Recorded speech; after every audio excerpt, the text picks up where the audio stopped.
welcome to Short Scary Stories. As always, please like and subscribe these videos. This episode will be a little different as we will be looking at 2-sentence horror stories. I began tucking him into bed and he tells me, "Daddy, check for monsters under my bed."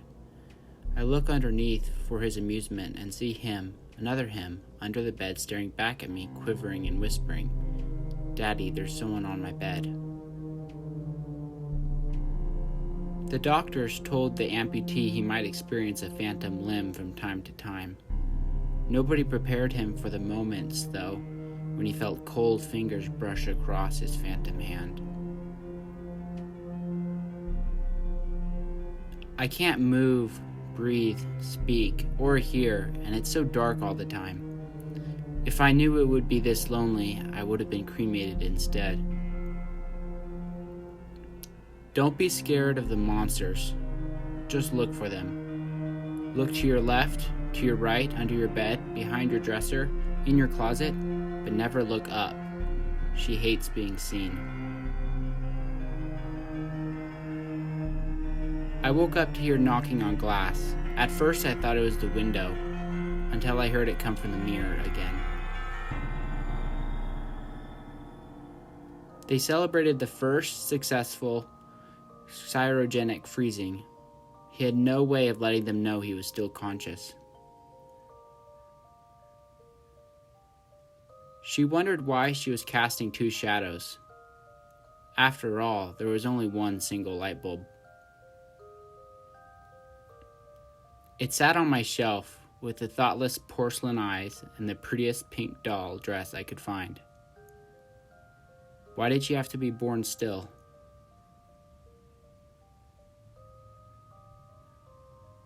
The grinning face stared at me from the darkness beyond my bedroom window. I live on the 14th floor. There was a picture in my phone of me sleeping.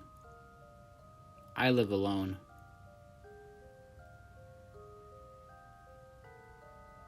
I just saw my reflection blink. Working the night shift alone tonight, there is a face in the cellar staring at the security camera.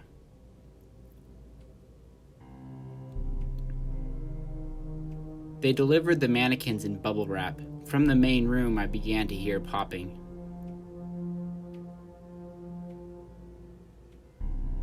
She asked why I was breathing so heavily.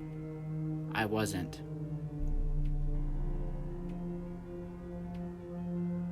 You get home, tired after a long day's work and ready for a relaxing night alone.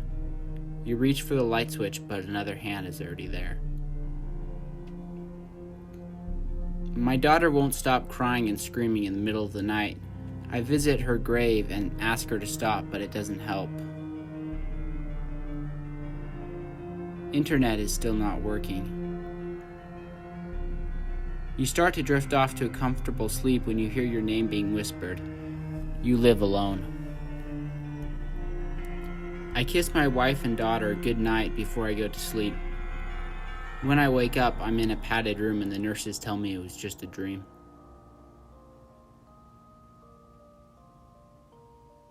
You're laying in bed with your feet dangling out of your covers. You feel a hand reach out and grab your feet. The funeral attendees never came out of the catacombs. Something locked the crypt door from the inside.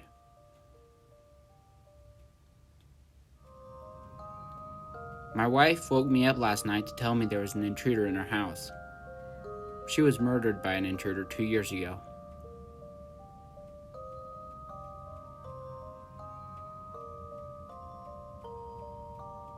I was having a pleasant dream when what sounded like hammering woke me.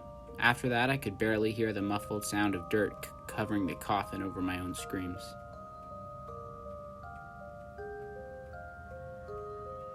The last man on earth sat alone in a room. There was a knock at the door. After working a hard day, I came home to see my girlfriend cradling our child. I didn't know what was more frightening, seeing my dead girlfriend and stillborn child, or knowing that someone broke into my apartment to place them there.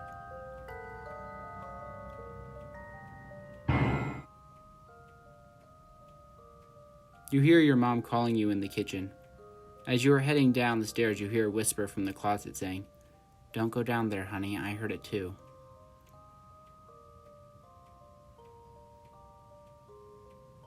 I never go to sleep, but I just keep waking up.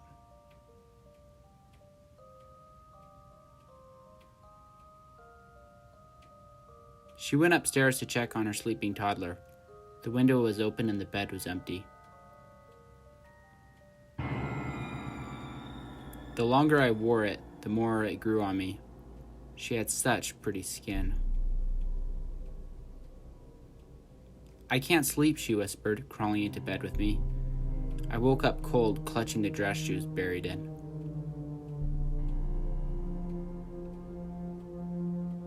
You hear the scream across the hallway, but your eyes won't open and you can't move.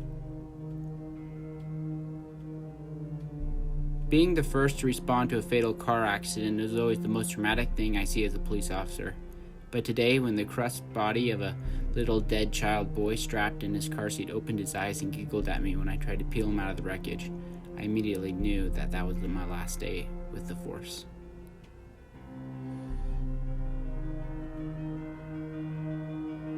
I always thought my cat had a staring problem. She always seemed fixated on my face, until one day, when I realized she was always looking behind me. The pairs of emancipated eyes outnumber the single round in my gun. With pleading fears falling on her doll's hair, I point the barrel at my last surviving daughter.